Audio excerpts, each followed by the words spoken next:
Welcome to the Deep Dive, Emerald City Hockey's Seattle Kraken podcast. All right, RJ, as we kick off this episode of the Deep Dive, I want to talk about anniversaries.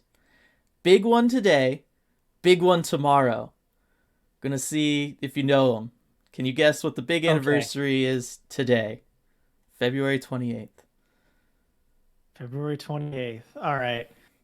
Let's see. What is it? February 28th. It's hockey related. Okay. I was going to say, I know I haven't missed my own anniversary or anything like that. Let's see. February 28th. And okay, the tomorrow one, is this the trick question? Is it the 29th or is it March 1st? It's March 1st. Okay. But don't worry about that one if you can't get this first one. February 28th. Is that when we went to that like scouting, that tournament you had to scout in San Jose? We went to one of the games together. Is that what that was? No, it wasn't. I mean, maybe it was. I don't know. It's the golden goal. Sidney Crosby winning it in overtime for Canada.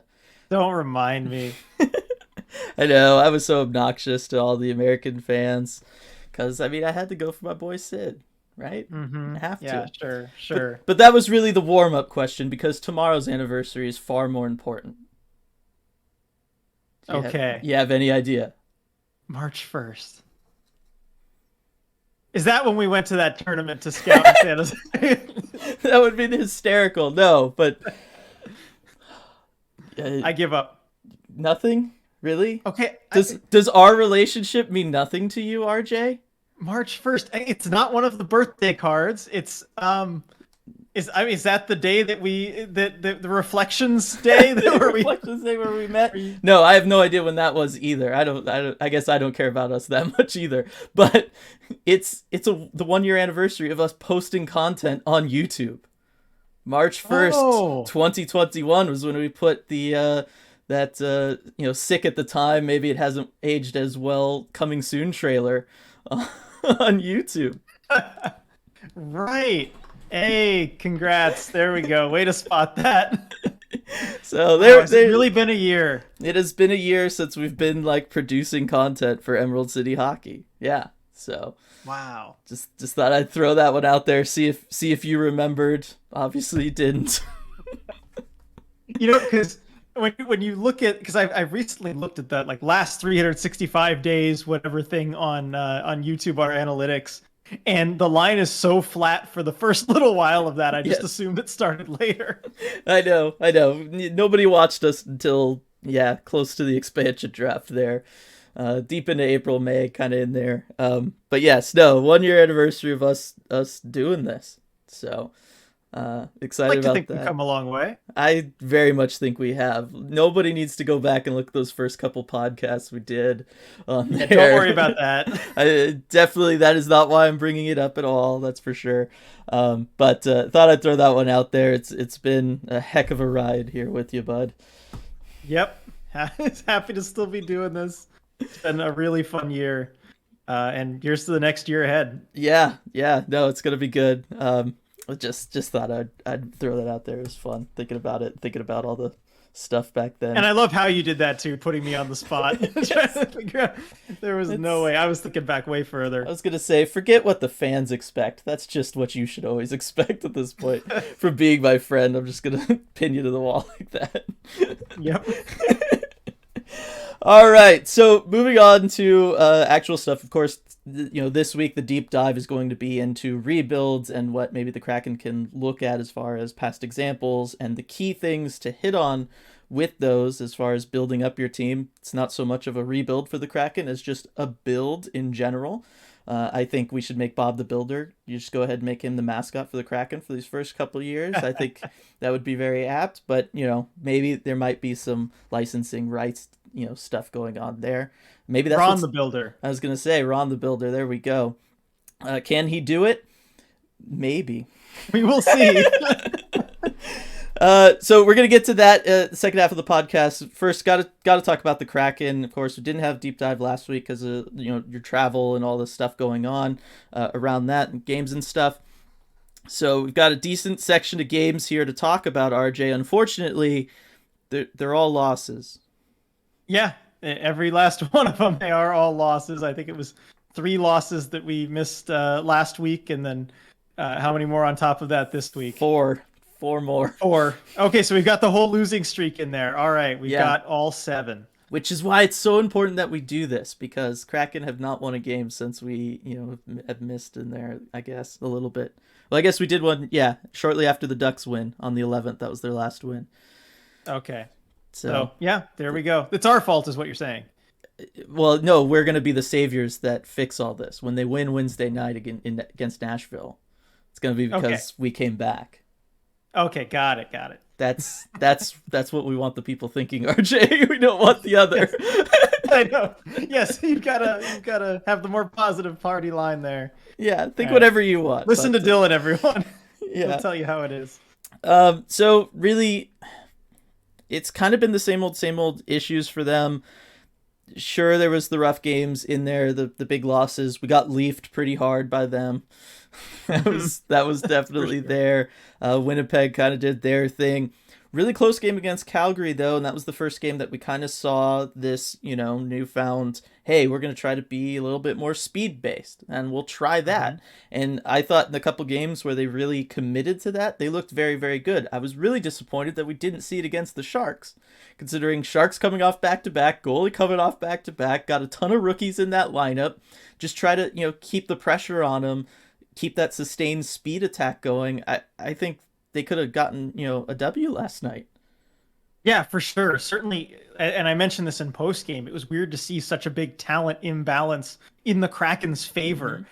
You can't always have that speed approach against every team. Given that some teams are just going to be able to kind of beat you at it. The Leafs are probably a good example of that. But against a team like the Sharks, it was certainly there for the taking. And they had a good start early on, but they just couldn't keep that game together and ended up just kind of getting into the slow, try to forecheck it out type of game that just didn't work for them. No, and this is really the thing that I guess bothers me the most about the losing streaks so far this season. The numerous losing streaks has been they've gone and tried stuff. They have. They have tried things that I've thought were really good ideas and that over a prolonged period of time would work. It's just unfortunately for whatever reason they'll try it and then they'll lose a game or two while trying that, and then they'll be like, well, that wasn't the answer, let's move on to something else. When in those game or two, it might have just been, okay, you were playing a really, really good team, or you just got a couple bad bounces, and that's what made the difference, you know what I mean? Like in that Calgary game, they played a fantastic game. They just got beat. But like there was no reason not to take the lessons of that game and try to carry that forward. But they didn't, because they were just like, oh, well, we tried it and it didn't really quite work out for us. You know what I mean? And I feel like that is, I guess, the thing that is kind of emblematic of maybe, yes, this team falling into that losing culture where you're just chasing the dragon a little bit there. You're chasing that winning result and you're not kind of paying attention to what you're doing and what the results within those losses are, because losses can be very different. Yeah, for sure. And we've certainly seen that in this losing streak, how different losses can be. I mean, you compare the Calgary game, like we were talking about, where you play really well, just happen to get edged by a really better, honestly, a better team. And you got to think, if you play that same way, do that same style, your next game is against Vancouver. You should be able to, especially physically, against Calgary. Yeah, you're trying to, outspeed them or whatever. But, Vancouver, it's a little bit different style than what Calgary brings. You should be able to beat them. And you go chasing, exactly like you said, chasing that result rather than focusing on the process. Right. And just building up, committing to something, knowing like, okay, there's going to be some bumps along the way while everyone, really learns this, gets it down, all that stuff. But after the while, you're going to come out on the other side and you're going to win hockey games and you're going to have a really solid foundation. It is something that comes up during our post-game lives a lot, right? Everybody pointing like, what is this system? We don't know, because it's ever changing. And there are certainly nights where you can't even discern a pattern to see what is going on. And so I just think one of the big things for them is they just got to find something, and I think just stick with it. And I really thought that they were going to kind of use the midway point of the season to do that, or come out of some of the long breaks that they had, right? The end of December. I really thought like that would have been the perfect time to kind of, figure some stuff out, work on it in practice, and then just commit to something. Season's looking kind of lost anyway. You don't really have to worry about that.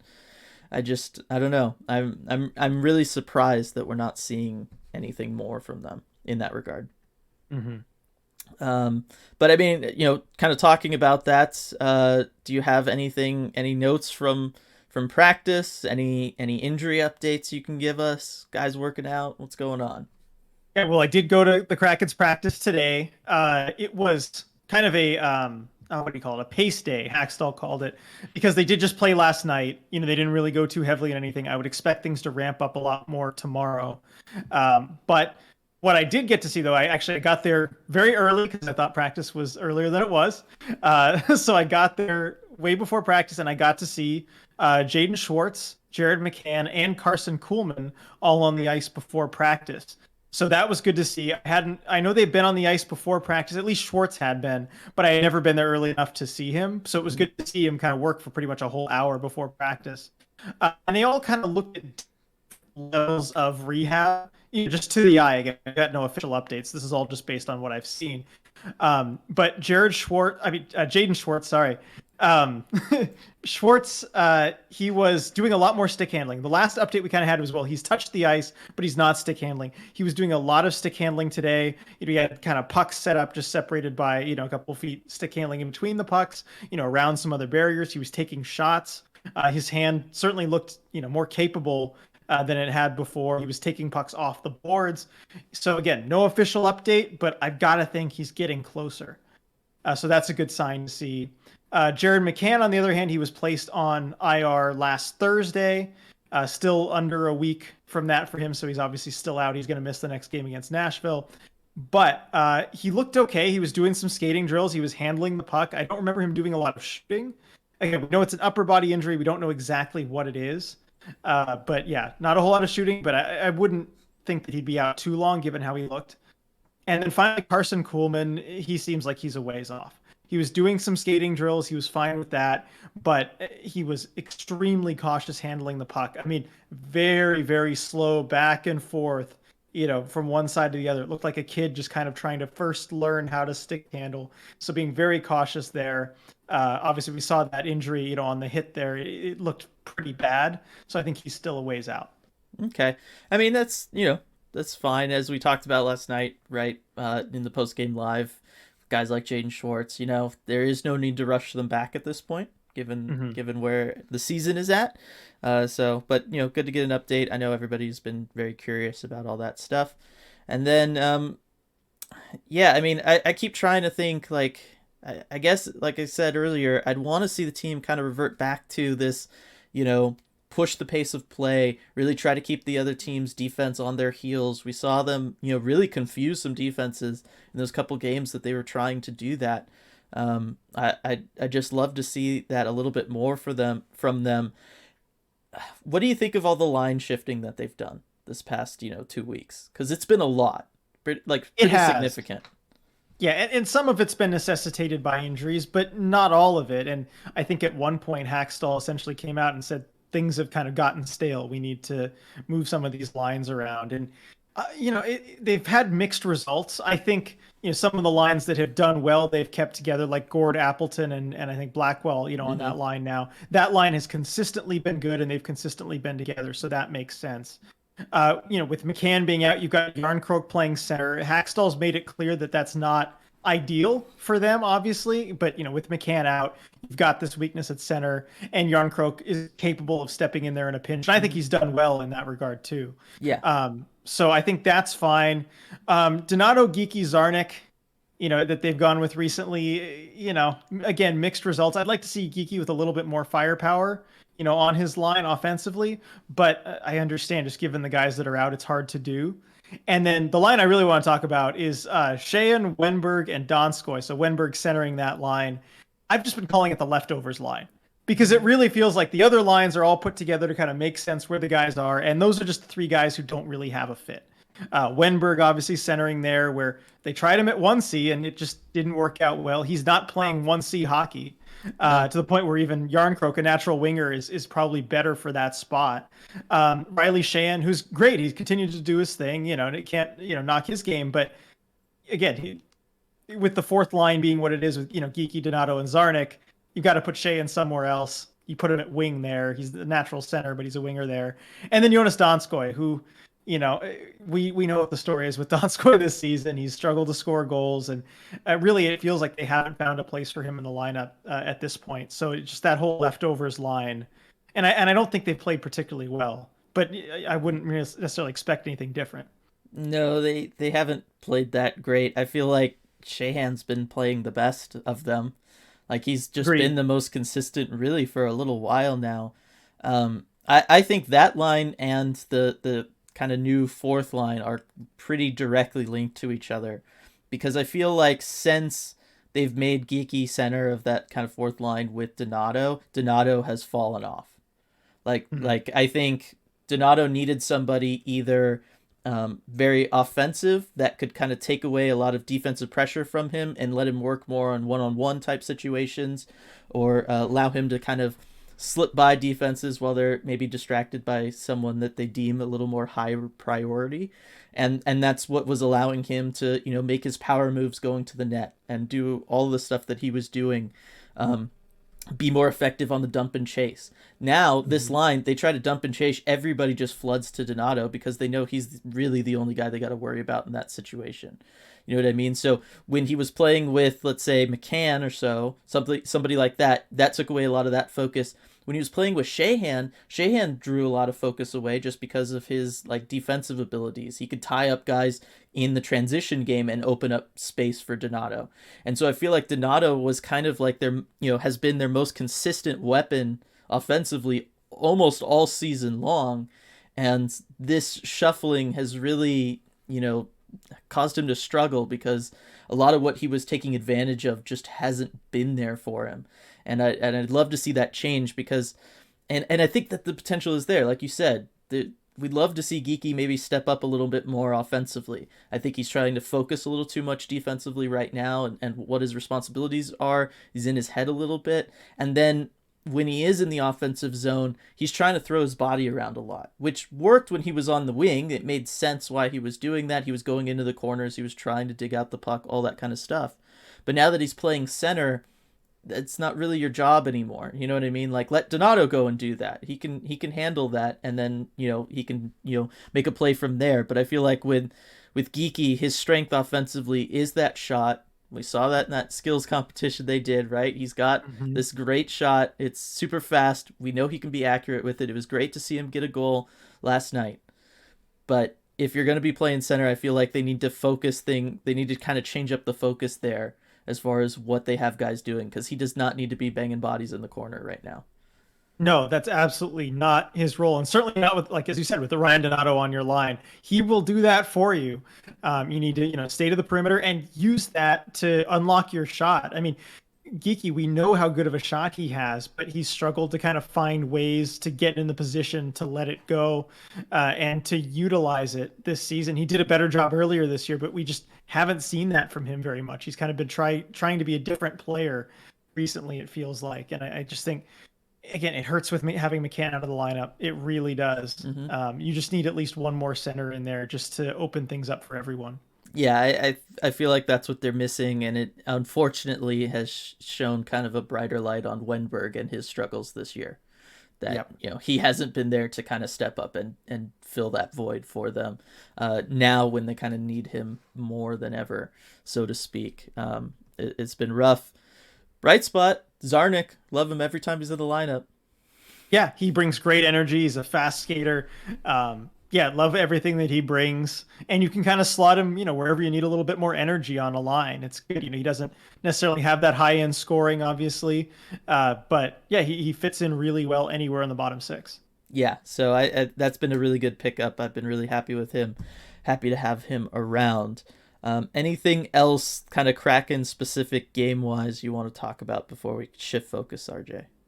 One more thing, I do want to highlight the penalty kill because that is, Mm-hmm. finish on a positive note. I think that's a positive adjustment that they've made, and it's something that Haxtell's talked a lot about recently.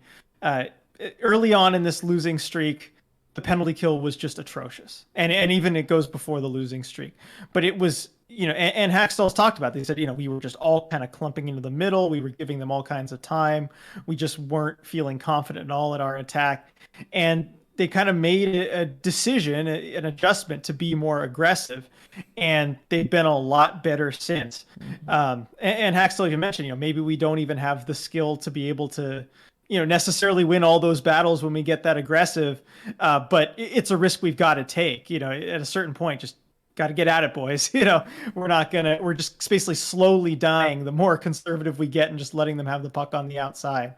And I think Kraken penalty kill has been noticeably better these last, I think it's 3 games since they've made that adjustment. So I did just want to spotlight that. Yeah, no, and that has been really important. We've talked about that in the post game lives. It has been very, very noticeably better, and it's made a big difference. And getting Gio all his shorthanded goals. Yeah, I mean, Geo 2 shorties in a week. You can see the change in the aggressiveness there when a defenseman is scoring 2 shorthanded goals in a week. They've been really opportunistic with that. Hmm. And of course, that's helped them quite a bit. Yes, for sure.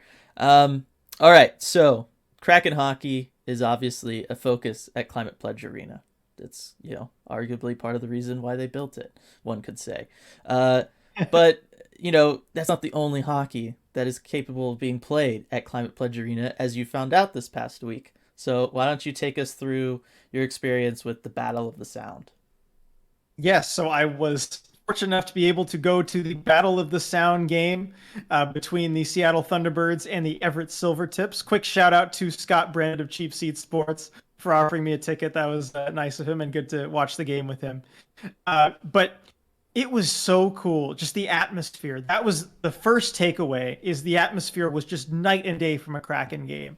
And again, not to say one's necessarily better or worse, but it was just so different. It was the true WHL type atmosphere in a rivalry game. And it played out in the crowd, on the ice.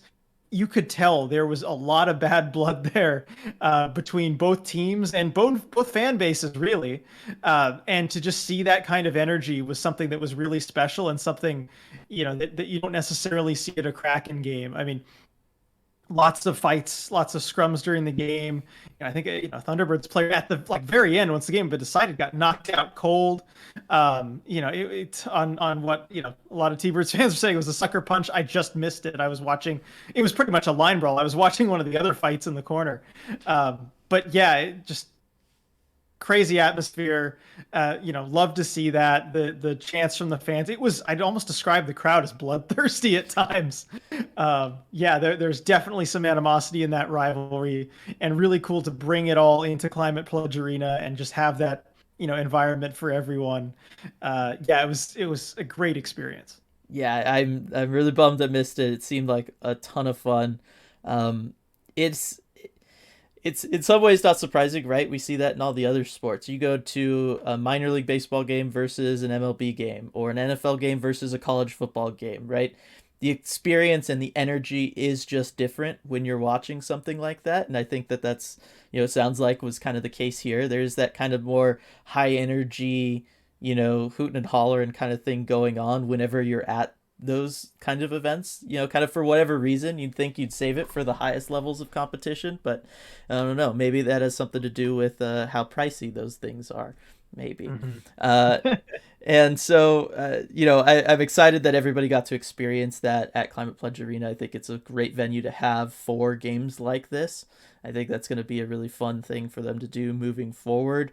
And then, yes, as far as the game itself goes, as you talked about, I mean, WHL, it's a league that's been around a very long time now, and it has always kind of had a reputation for being, certainly amongst the major junior leagues, the most physical.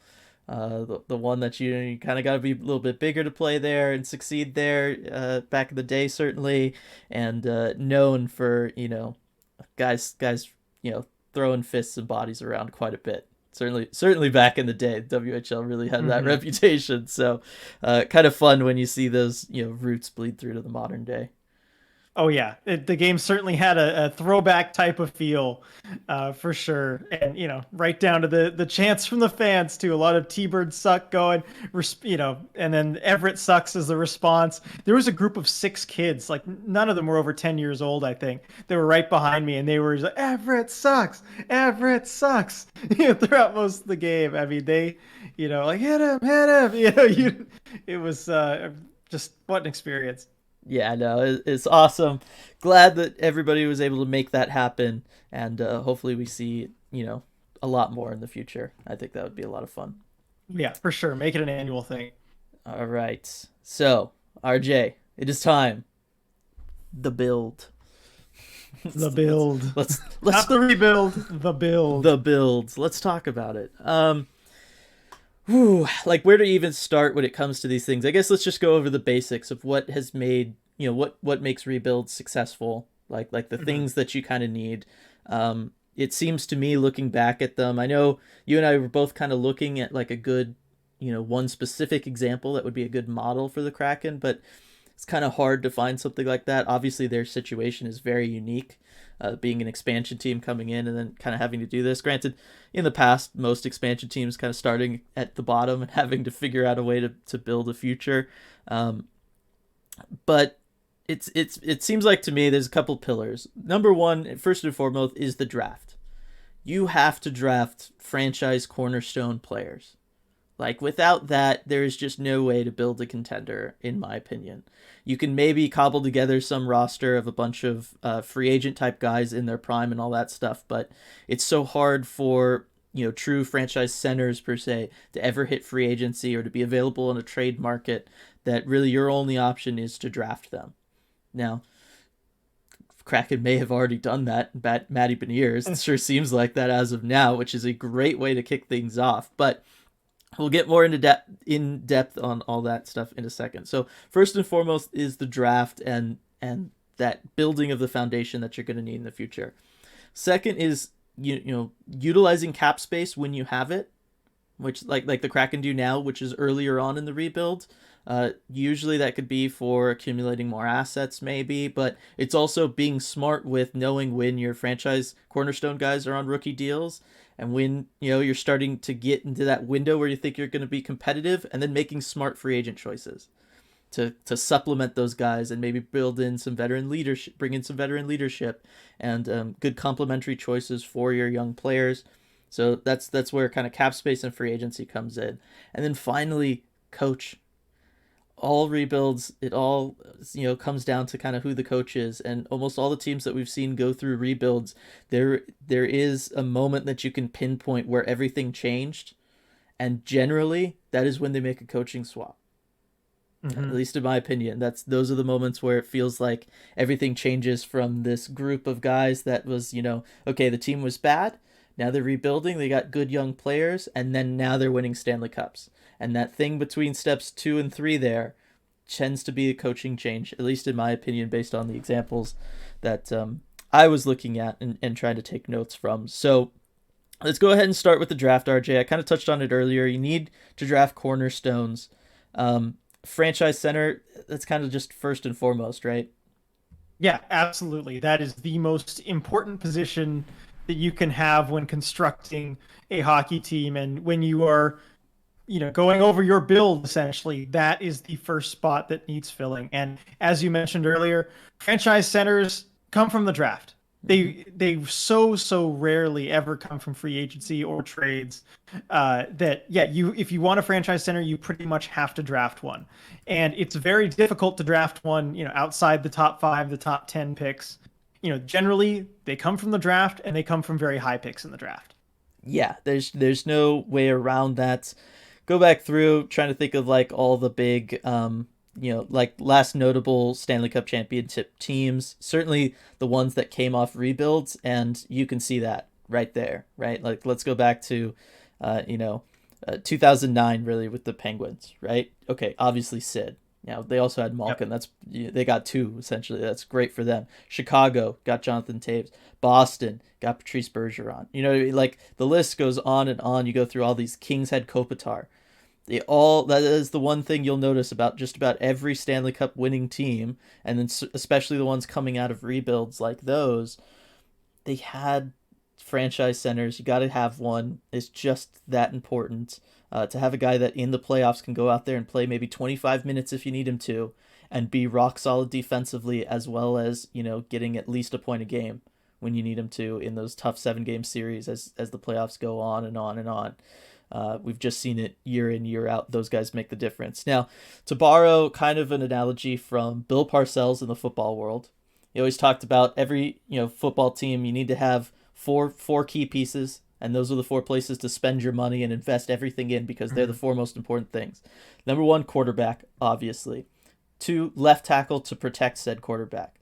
Three, an edge rusher, and then four, a corner. So you kind of got your two good, rock solid things on offense. If you have a good quarterback and that quarterback has time to be effective, you're going to win a lot of games. And then on defense, if you have somebody to get after the quarterback or put pressure on them, and then somebody who can, take the ball away or at least shut down what the other team's quarterback is trying to do, you're going to win a lot of football games. And, he said that probably 30 years ago now, and lo and behold, it's still basically proven to be true. Look at, any Super Bowl winning team. So for hockey, I feel like the other thing that we can look at when it comes to a lot of these teams is, they all had their franchise center. They all had some pretty good defensemen too, especially one key guy that they could really lean on when they need to play upwards of 30 minutes a night if needed during a playoff run. And you just know that they have things covered. And then goaltending. Because, obviously a hot goaltender can do a lot for a team during a playoff run, but I just think to have a guy that you can roll into kind of every playoff with, that's something special. I guess I might argue with you on the goaltending point, but on the defense point, for sure, you need, just like you need a franchise center, you need a franchise defenseman. Especially recently, we've seen the examples. You look at the last 2 years of the Lightning and Victor Hedman, such a special defenseman and really a guy who, like you said, can play 30 minutes a night if you need him to, and can excel in the offense and defensive aspects. Elite moving the puck out of his own zone, elite shutting things down in his own zone. And you've seen that, on a lot of these cup winning teams. I think the Kings had Drew Doughty, definitely one of those guys. The Blackhawks had Duncan Keith, in those prime years. The Bruins had Zdeno Chara. Yep. And it's just something that really you kind of do need to be a contender along with that number one center. Goaltending, on the other hand, you absolutely need good goaltending for sure. But as I can get into more about the details of it, I think there's different ways you can get that. You look at Stanley Cup winners. Go ahead. Well, I was going to say, look, I'm not trying to rehash the should you pay a goaltender argument and how much of your cap you should devote to a goaltender. But the key thing that I see, especially with the teams that really kind of came out of rebuilds as opposed to maybe the one-offs like the St. Louis Blues in here, when you're looking at these past cup winning teams, was they rode, for the most part, solid goaltenders. They did turn them over in there, like Blackhawks did and the Penguins did, between some wins and stuff. But they always made sure that they had somebody that could play 60 games in the regular season, and then they knew wasn't going to fall apart for them in the playoffs. Like they, what I mean? Like they were going to always be good enough back there. And I feel like that is something that, you have to be aware of going into the playoffs, because we've seen great teams kind of crumble because of goaltending. Yeah, we certainly have. But again, not to rehash the whole thing, but I think it is possible certainly to have a goalie who's unproven, who you don't know that about. A Jordan Binnington, say, or an Antti Niemi in 2010, or even a Tristan Jarry for the Penguins. I mean, not Tristan Jarry, sorry, Matt Murray for the Penguins coming in. Remember how unproven he was, going into 2016. It's possible. Yeah, I mean, again, not saying that they have to be, they have to have 5 years of NHL experience or anything, right? I think a lot of that has to do with them just being fresh. I think that's a big thing that we could talk about. Is one of the reasons why you don't see dynasties is because it's hard to play that much hockey every single season, and it's especially hard to do that as a goaltender. But all those guys, they still had decent track records. Binnington had a track record before that. And again, like I said, Blues kind of something different there. Matt Murray had a very long AHL track record. The Penguins knew exactly what they had in him. There's a reason they transitioned the year they did, right? And they went with him, and things worked. Niemi, and then going into Crawford for the Blackhawks, like they knew what they had in those guys. It was not kind of a question mark. It wasn't like, hey, we're bringing in this free agent this year. You know what I mean? I guess that's what I'm trying to say. These are goalies that were kind of around in these team systems for a while. They understood who they were. They had molded them to be what they wanted them to be in a lot of ways. Mm-hmm. Yeah, I mean it's I do think yeah, like certainly with the Matt Murray example, they knew what his AHL track record was. And yeah, you do need a goalie who at least in that moment you can feel very confident in. So yeah, goaltending is the most important. We can argue about what the way is to get that good goaltending in the right times, but yeah, it's certainly a must have. Yeah, and I think there's something to the young guys not knowing what they don't know. Like the pressure doesn't quite get to them the same way because they, they're just trying to take it all in. You know what I mean? We've seen that a lot from I think rookie goaltenders in the playoffs. They're so focused on just like still getting used to everything that the pressure doesn't really hit them. Um, so, all right, we'll shelve that because we could argue about the goaltending thing all day. Vasilevsky I'd use as another argument though to prove guy in the organization they have around for a long time. Like that is just I think the way to do it. You don't see very many free agent goalie signings in these past 2 decades of Stanley Cup winners. So so drafting and developing, we agree on the center, agree on defensemen. When it comes to guys like wingers, I feel like that's where you want to draft and develop the young cheap guys kind of down buried in your lineup. I think that we've seen that obviously that they make a big difference. Your bottom six makes a big difference when it comes to which teams win Stanley Cup, which teams don't have to, again, just look at any of these rosters that have won Stanley Cups. The fact that you can name who their third and fourth line centers are, the fact that you can name some wingers off their fourth line, it speaks a lot about what is going on. And that just comes from kind of looking at what you want to do late in drafts. A lot of these guys later draft picks. They're not always free agents, right? We talk about bringing in free agents. These guys aren't always free agents. Maybe the centers sometimes are depth centers, but a lot of times the depth wingers are just guys that you had in the organization. Again, you mold them yourself to be what you want them to be. The Penguins have molded so many wingers coming through the AHL to be what they know they need to be, playing with either Crosby or Malkin, and that saves them money and it creates this kind of never-ending supply of these guys where they can get good and then go get paid somewhere else, but you got a body to fill that void, so to speak. You know what I mean? And you're going to be set. So I do think like later in the draft, I would just target wingers like crazy and know that, you're just going to kind of make them what you want them to be later on. Exactly. And that's where development is so important. Knowing within the system what you're going to need. And that's something that the Penguins had this great luxury of being able to do, knowing that you're going to have a Sidney Crosby and a Evgeny Malkin for over a decade. Basically you just need to mold these wingers to be able to play with those two guys because you know that the franchise can be built around them. And I think we might see with the Kraken one day, where you're going to be drafting wingers late in the draft, could kind of mold them knowing that they, okay, this guy's got to be good playing with Matty Beniers or potentially playing with Shane Wright. Let's look for a fit there. And that's probably the way to go about things with these late draft picks. Right. Or even Jared McCann. Yeah. He's not too old or anything. I think he can definitely be part of, a decade long look for this franchise, right? He'd be getting old towards the end of that decade, but for, a good solid 6 years from now, he's still going to be, he'll be what, 30? Like that's far from being too old. In the NHL these days. So I just think that stuff's the important stuff. You contrast that with a team like Washington, right? All world talent in Ovechkin. Nobody can question that. But because that was their piece starting, right? A winger. It was that much harder for them to build a complete team around him that was able to win Stanley Cup. And still, it took them a very, very long time to win one. And they won just that one.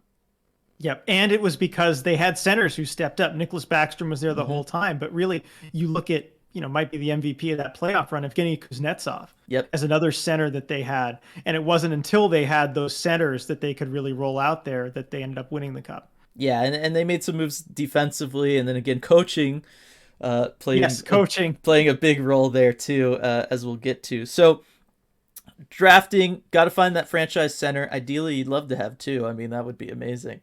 But not everybody has that luxury. We'll see what the Kraken, and where they end up in the draft lottery this year if they can pull something like that off. But then yes, you need a defenseman. You need somebody that you can lean on to help out offensively, but most importantly, make sure they help shut things down defensively long term. And then, you guys all heard it. We're split on the goaltending thing. I think it's important to draft and develop your own goaltender. It keeps things cheap, and I think you can know what their strengths and weaknesses are for something like a playoff run.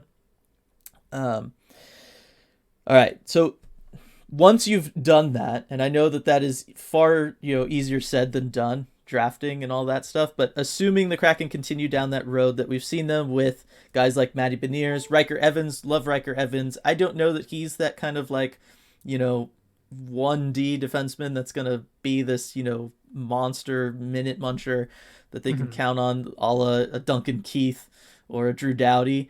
But I think he's going to be a really, really solid option for them back there.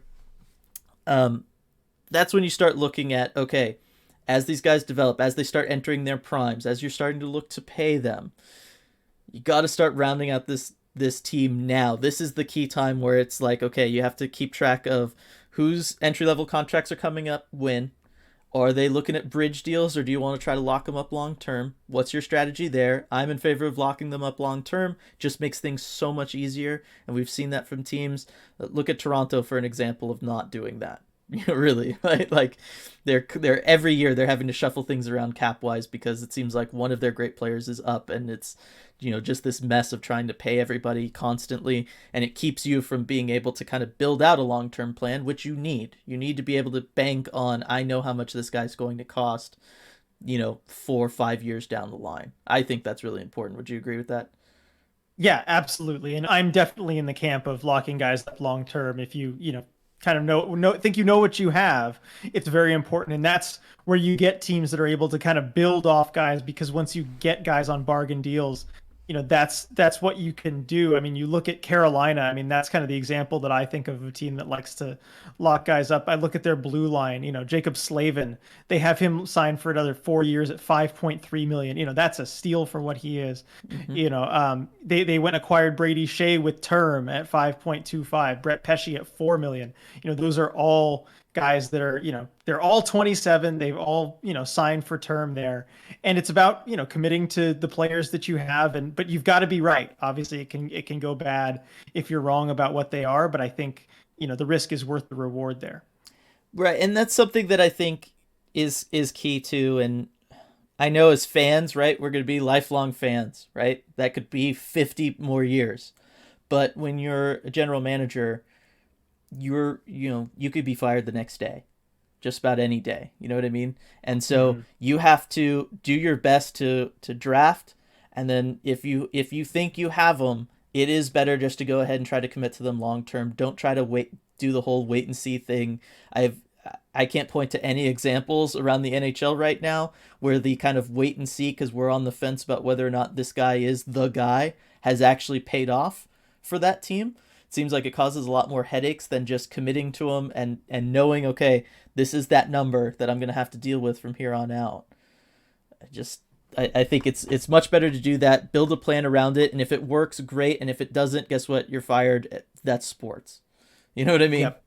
Like you have thinking of the Kraken. Sorry, go ahead. Well, I was going to say, you've only got one shot at any rebuild. Every general manager, every coach, everybody, right? The only constants are going to be the fans and the owners. Those are the only ones. It's important that once you have these guys, I think you have to commit to them and you have to go all in on it like your job depends on it, because at the end of the day, it does. Nobody lasts through multiple rebuilds. So it's true. That's all I wanted to throw out there, is that I think that's also a key. We see teams try to play it safe because guys are trying to hold on to their job and stave off firings and all that kind of stuff. Seeing that right now kind of in Edmonton, right? It's keeping them from just committing to some sort of plan and just going for it. And it's going to set that franchise back, and they're going to waste a lot of good years of McDavid and Draisaitl because of it. Sorry, go ahead. Yeah, I mean, no, I would say even now you bring up Edmonton, I want to mention even with the one instance where I think they did say, okay, he's our guy, we've got to commit here, was Leon Draisaitl, where it's easy to see him obviously as the superstar that he is now, but there were still a lot of question marks around him when he signed that long-term deal in Edmonton. And you ended up getting a guy like that locked up at $8.5 million a year, for another 4 years, and it was a longer term contract than that. It's a steal, versus if they had just waited, signed another bridge deal, you're looking at paying him, $12 million. He's going to ask for McDavid money, and rightfully so. So, those are the kind of deals that you do have to make. And I think with the Kraken, the one that they have coming up right away is Jared McCann. And so, they're going to have to make that decision on him. Yeah. And I would rather see them commit, maybe overpay for a guy, but commit to it and have him committed for the long term. You can work around overpaying one guy. You can.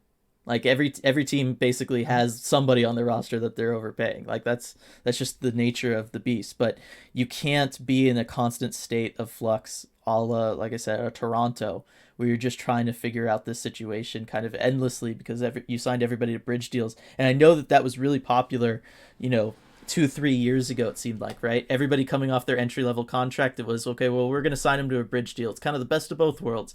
They can get maybe a little bit more money now and then prove that they're the guy, and for us, we don't have to commit to anybody long term. But that kills you if that guy is the guy, because then now you're having to pay an exorbitant amount of money to him, whereas before you could have been locked in at something. Yes, maybe you're overpaying them, but every NHL team has one of those guys, and we've seen so many teams find ways to get out of those contracts too, that it's not that big a deal. And guess what? Those GMs, they're all fired anyway. Mm-hmm. Like, yeah, I mean, you don't have to worry about it, you know, yourself in that job.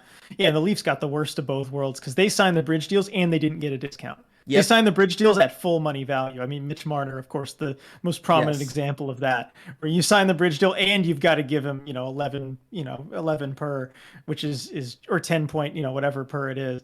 At least like the Canucks, you look at the bridge deal they just signed with Pettersson, they get him at 7.3, which is obviously less than he's worth in the open market, but at least you get a discount. The Leafs just got none of that.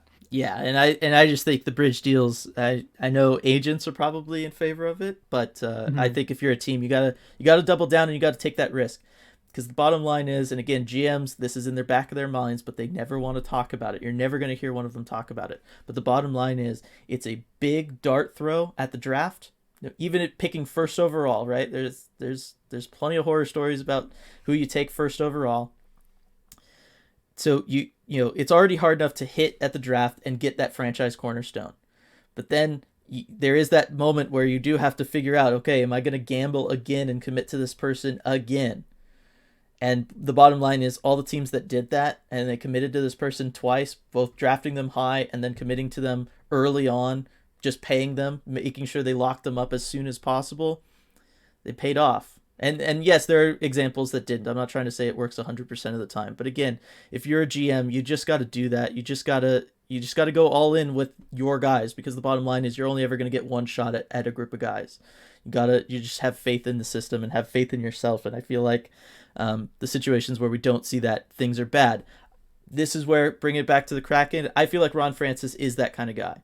He's the kind of guy who has faith in his abilities. He knows what he likes. We saw that with Beniers. Paid off huge, right? They took him second overall. There were questions. I even questioned it. I was like, I don't know about this guy's offense. Even Matty Beniers said, my offense is not where it should be, kind of thing. But Ron Francis was very steadfast in, no, this is the guy. And then boom, early results, proven that Ron Francis knew what he was talking about. So I want to throw that out there. I just think it's important that guys commit. Now, commit to the players, maybe not so much to the coach, RJ. Because, as I said before, one of the key things that we could notice with all of these teams is they made coaching changes and then they won. It was not the coach that was around during the rebuild. And I know we can joke about sacrificial coaches that are there just to kind of tank on the job, so to speak. You don't want to pay them that much. You're not bringing in a big name because all right, we just got to accumulate draft assets here for the next year or two. So we're going to kind of go cheap, give somebody their start, let them build a resume, and then they can go somewhere and all of that stuff. But yes, it is crazy looking at this list of past Stanley Cup winning teams, RJ, especially in the cap era. You've of course got Dan Bylsma with the Penguins, come in, win the Stanley Cup there. That works out great for them. Quenneville came into Chicago. A couple years later, they're starting to win their Stanley Cups. Sutter with the Kings, and then Mike Sullivan again with the Penguins, right? Making that shift. It's just, and Sutter and Sullivan, the season of. I mean, Sutter was brought in mid-season and basically saved the year, got him into the 8th spot, and they win the Cup that year. Right, exactly. And Barry Trotz, of course, in Washington, that helped out too. So what is it you think about making that change in coach? And is there something special about these coaches in particular, or is it just kind of right place, right time, you think? I think, it can be a little bit of both. And because you see sometimes the coach's messages wear off, after a few years. But I think there are different styles of coach that you want. for a rebuild versus, when you're contending. I think that's something that you see pretty consistently. I mean, Quenneville certainly known as, a win now type of coach. I think also, for the Blues, going more recently, bringing in Berube. I know he was a newer head coach, but, just the hard defensive, no nonsense style, that he has, and even getting a little rough at times, as far as how the team plays. I think there is just definitely this different, coaching style that maybe you need when you're trying to be really competitive and win right away. Yeah, and obviously Sutter might be known for some of that stuff too. Yeah, Daryl Sutter for sure. I was trying to remember who the coach before him was. Oh, that's a good question. Was it Mark Crawford? I think it was Mark Crawford. Yeah, it might have been. It's been a while. Yeah, no, it is interesting. Bylsma's kind of like the odd man out in this whole group. As far as, in that situation, I think they just needed somebody fun. Like, I think their situation was very unique in that you have Crosby and you have that media spotlight and you have, franchises like being salvaged from bankruptcy. And I think that there was a lot of pressure on that locker room. So they needed somebody just to come in and just relax everybody. But I do think that, yes, a lot of the other times it's you have the rebuild and you have all your kids. And then there's a time where, okay, they have matured as NHL players. And they need to, they can put up all the points and all that stuff now. Now's the time where they need to mature as men, and they need to mature as leaders, and they need to mature as winners. And that's when you got to bring in somebody who's a little more hard-nosed, a little more no-nonsense, a little more knows what it takes to grind through things and can lead them and get them to buy into that. And that's where I think we see teams struggle today, or lots of other examples of teams that tried to go through rebuilds but weren't able to fully get there. You know what I mean? They just didn't nail that coaching hire that shifted things for them, that made that difference for them, got those guys to grow up a little bit. We're seeing that in Vancouver right now. They're trying to do that with Boudreaux. That is just something that I think is that special sauce that is ultimately what led to the quote unquote dynasties of the salary cap age, so to speak. Yeah, agreed. Coaching it's just a huge factor, and a couple teams I could see maybe have to make that decision soon are Colorado with Jared Bednar. If they don't do well in the playoffs this year, I am definitely of the opinion he's kind of that rebuild coach, not the compete coach. And then the Kings with Todd McClellan. We'll see how he does, but he's kind of led them through the rebuild. But we'll see if he's the guy for now that they're competitive. Yeah, I think that one's going to be something to look at. Dallas Eakins and Anaheim, kind of same thing. It's all cool now, but a year or two from now, when Zegras is like a point per game player and all that, and you got McTavish in there, what does that look like with Dallas Eakins? Kind of a great AHL level guy, good developer of talent. Does he have what it takes to lead them through a 7-game slog of a series against a St. Louis or a Winnipeg that's just going to try to beat them up physically every night? I don't know. So that is something there. So let's kind of fold all this back in on the Kraken draft. They've already got a great start with guys like Beniers, Riker Evans. Maybe the potential's there. We'll have to wait and see. Even still, he's going to be a great guy to have around for them. And they're doing it. They're going to be active at the trade deadline, accumulate more assets. Big part of all these rebuilds, right? They bottomed out and they used their own picks effectively, but almost all of them brought in outside help there as well. Yes, and we started talking about the draft, but with all these rebuilds, as you kind of rewind a little bit behind that, as you said, it starts with accumulating assets, usually selling off those last pieces of the prior team, the prior core, and getting what assets you can for them. The Kraken, a little different situation here, as they're all, just about a year old with the team, but you've got to sell off the assets that you can and kind of recoup that draft value, especially since you failed to do so at the expansion draft. So that's going to be a huge to start this off for the Kraken, this year at the trade deadline. Just get as many draft picks as you can because you're going to need them. Right, and I think they're going to do that. It's going to be fun to look forward to when it comes to that. But they're on the right track from a draft perspective. Maybe you already got that franchise center cornerstone. It's certainly looking like that. You're going to have another really high pick this year. You're going to be picking high all 7 rounds. That is very helpful. Yeah. looking ahead, it's too early to know when the time is to strike when it comes to free agency. It's probably going to be a year or two off. Now, I have a feeling this is where things could go a little sideways for them. I have a feeling that they're going to be very active this year in free agency because I think the message is going to be, hey, let's maybe speed up this build, this plan that Ron Francis had, the 3 to 5 year plan. Do you think bringing in let's say a Forsberg this year or a Johnny Gaudreau, does that totally like wreck them moving forward if they commit financially to someone that's 27, 28 now? Given what the window is, and I'm sorry to, ruin the fun here, but I do think it would be a mistake because ultimately you have to plan for what your timeline is. And when you've got Beniers and Riker Evans and Ryan Winterton and whoever you take in the first and second rounds this year, by the time that they're really in and hitting their prime, you're going to have a scoring winger who's maybe 31 or 32, and those guys really tend to decline around those ages. It will help things right away. But I think if you are going with the true build through the draft plan, it doesn't make sense. So, yeah. but it's going to help things a lot right away. So it depends on what you think your timeline is. And that's probably been the most confusing thing that we've seen from the Kraken since they started is there's really no clear idea of what the timeline is. If you were just going build through the draft, be competitive through the draft, then you don't sign Jaden Schwartz, you don't sign Larson Alexiak, you don't sign Philip Grubauer. So it'll be interesting to see kind of what the plan is there. Yeah, I guess a lot of what we're seeing is the stuff that worked pre salary cap being introduced. You know what I mean? Like a lot of what we're seeing, their current situation reminds me a lot of the Ducks back when they won their Stanley Cup, right?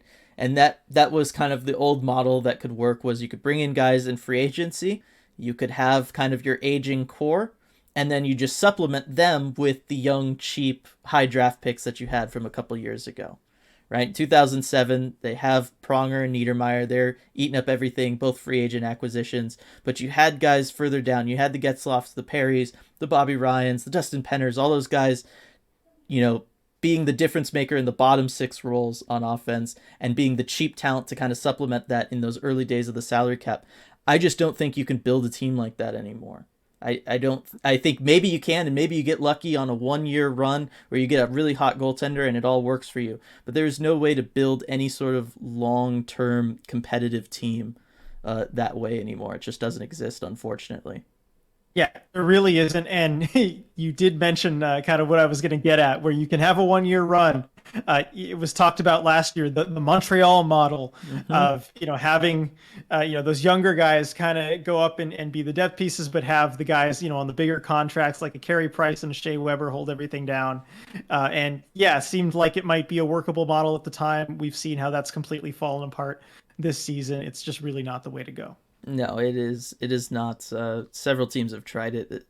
Minnesota tried it for several years, right? Yeah, with Parise and Suter. Yep. They tried to do it. It just can't work given the way the league is set up right now. The financials of it all. It's just too hard to make it all work. So unfortunately there, maybe looking at, if you want them to be truly successful for a prolonged period of time, it's just going to take a little while. Unfortunately, it's just the way it is. And then coaching. So obviously lots of talk about Hackstall recently. Multiple very long losing streaks. Season has really gone off the rails at this point. People talking yesterday, right? Like there's no way he comes back. Everybody's putting it, they just don't see it. I'm with you. I think there is a chance he comes back, but he's not going to be the coach that sees them through to the end, so to speak. You know what I mean? If when they become competitive. Yeah. At this point, yeah, we can argue about, kind of whether he's back for next season or whatnot, but I cannot picture a scenario where he's the coach that leads the Kraken to the Stanley Cup. No, I don't think that it's going to happen that way. And again, unfortunately, nothing against him. Love him. And it sucks talking about someone's job like this, right? His livelihood, just like, oh no, just fire him, get rid of him, whatever, right? It is something to keep in mind that, all these people have jobs, and a lot of times it's not just him, right? It's then everybody on the staff too. That also goes. So you're talking about a lot more jobs than just one person. It is something to keep in mind. There's there's absolutely a human element to it. These are people, and in the Kraken's case, good people, people that are easy to Hmm. root for. Seeing Hackstall behind the scenes every day, he is a really good, nice person. And again, someone who's easy to root for, and that you want the best for sure. Right. I just think it's probably too early to even speculate on what the coaching change should be that would be the catalyst to launch them into contention. You know what I mean? Like we talked about, all these, they came at a specific point in time, and I don't feel like the Kraken are really there yet. Right. No, I think there's still a lot of pieces left to be added, to be fit in before you're ready for that. I think you're still kind of in that build phase, and usually coaches kind of get free rein to just stay through that whole build phase, no matter how bad it gets, results on the ice. We saw that last season with the Ducks and Dallas Deacons, where there are probably stretches there where a lot of other coaches would have been fired, but Hmm. this is what the rebuild is. This is you get that kind of leeway, but I don't know. In this case, with Hackstall, just given these long losing streaks, and given that the fact that it's a newer team, that's what it is. That's The fact that really it's an it. expansion team, you can't be having that. Versus if you're 10, 20 years into a franchise's history, the fans are kind of seasoned enough. They've been through everything, but really the time is of the essence right now, and I think that might end up costing Hackstall his job at some point. Right. That is the difference maker here. It was the expectations.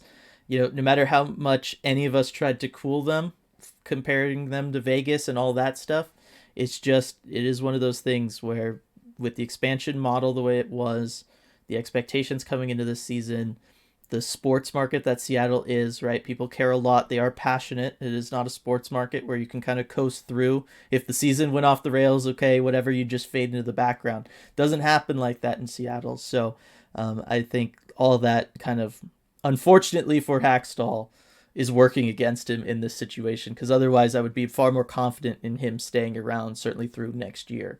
But that is what gives me pause. But that is kind of our deep dive into rebuilds. Is there anything you want to mention, throw in here before we close this thing up? Yeah, I mean, I guess in the Kraken's case, it's gonna look different than it has for any Mm-hmm. other team. Dylan and I, over the last couple days in researching for this, tried to find examples of that was something that was a like for like situation, something that we could really compare as, okay, this is the exact model for what the Kraken need to do.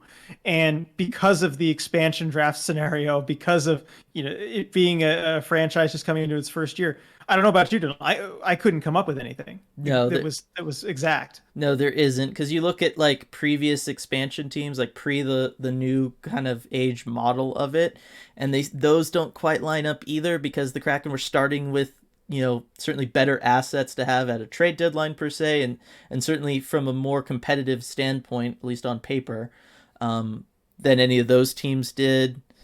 But they weren't, they didn't like kind of rocket off the starting line the way Vegas did either, where they're just like in contention mode right away. Like, there is just no comp for this. No, there really isn't. And those other expansion teams also were operating pre-salary cap. So, Yeah. that changes a lot of things. And then yeah, with Vegas got, I'd argue maybe 2 or 3 times the assets Mm-hmm. that the Kraken did to start. So Ron Francis is really going to have to kind of blaze his own path here. There's not a set model. And, that's going to make things more challenging, certainly for him. But also more interesting for us, following the team, covering the team, and as fans of the team, it's going to be really interesting to see the path that the Kraken create for themselves, because it's going to look different than anything else we've seen before. Yeah, there is that chance that you can maybe do something and thread the needle where, if you need to, because of pressures, make a signing or something this off season, while at the same time, you can bring in Matty Beniers for next year, get him going, have a high draft pick, this year, potentially more on top of that, depending on what you do at the deadline. Maybe there is a way for them to find that way to thread that needle of building like a good contending team, using their kind of future pieces as depth players, and then as the older competitive guys age out or leave in free agency or whatever, those young guys are then ready to come in and be the new core, so to speak. And maybe you can find a way to have kind of two little eras of being a really competitive hockey team, but it's gonna be tough. That is for sure. Yeah, if there's one thing that we've come away with after this, it's going to be a challenge. Yeah, it just is. That is just the way it is. Unfortunately, lots of, like I said earlier, lots of gambling going on. You got to gamble at the draft when picking these guys, then you got to gamble as far as committing to them and really, just trying to make it all work, and then coach too. You gotta commit to the right guy there, and that's a gamble. So it takes a lot to make it all work. But once you have it, as we've seen in the salary cap era, you can sustain that for a while, which is the dream. Exactly. Yep. Build sustainably, as team that plays in Climate Pledge Arena got to build sustainably. Exactly. It's an important thing to keep in mind. Thanks everybody for joining us for this episode of the Deep Dive podcast. Hope you all enjoyed it. Fun week of Kraken hockey, ahead of us, and we're gonna catch you all next time.